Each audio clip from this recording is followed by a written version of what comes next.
Les dirigeants européens et africains ont entamé jeudi la réécriture de leur partenariat à l'ouverture du 6e sommet entre les deux parties à Bruxelles.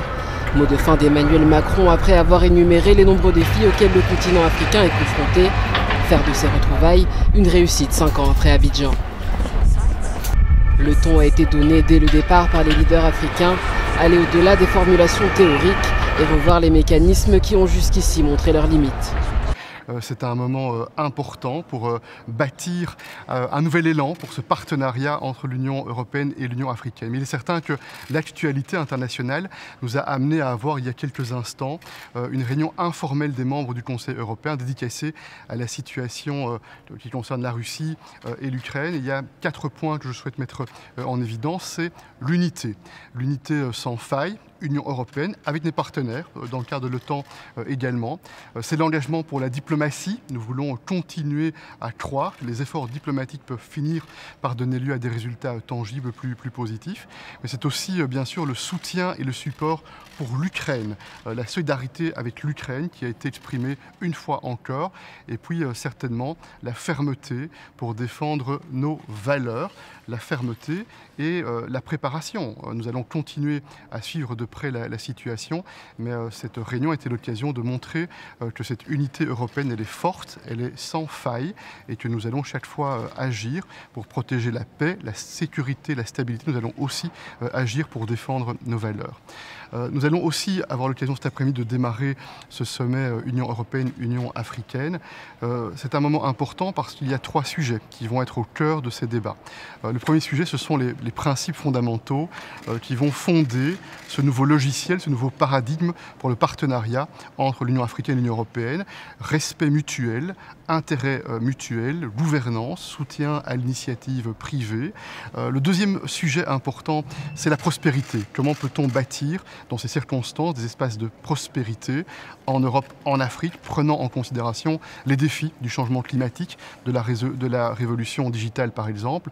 Et puis le troisième point, c'est la sécurité et la stabilité. On le voit bien, la sécurité et la stabilité sont au cœur des capacités de développement, et le développement se nourrit de la stabilité et de la sécurité et inversement. Et nous voulons, avec nos partenaires africains, dans l'écoute, dans le respect, bâtir des solutions tangibles et opérationnelles.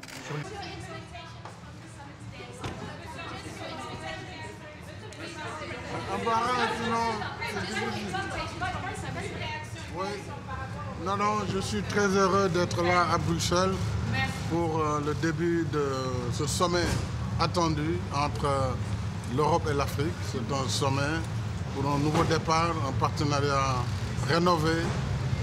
J'espère que nos discussions seront fructueuses sur toutes les thématiques majeures, qu'il s'agisse des questions de paix et de sécurité, des questions de lutte contre le terrorisme, mais aussi le financement des économies africaines avec la réallocation des droits de tirage spéciaux et sur tant d'autres questions. Je pense que nous allons pouvoir aboutir à un nouveau départ. Est-ce que vous comprenez le sommet énergétique du Sénégal?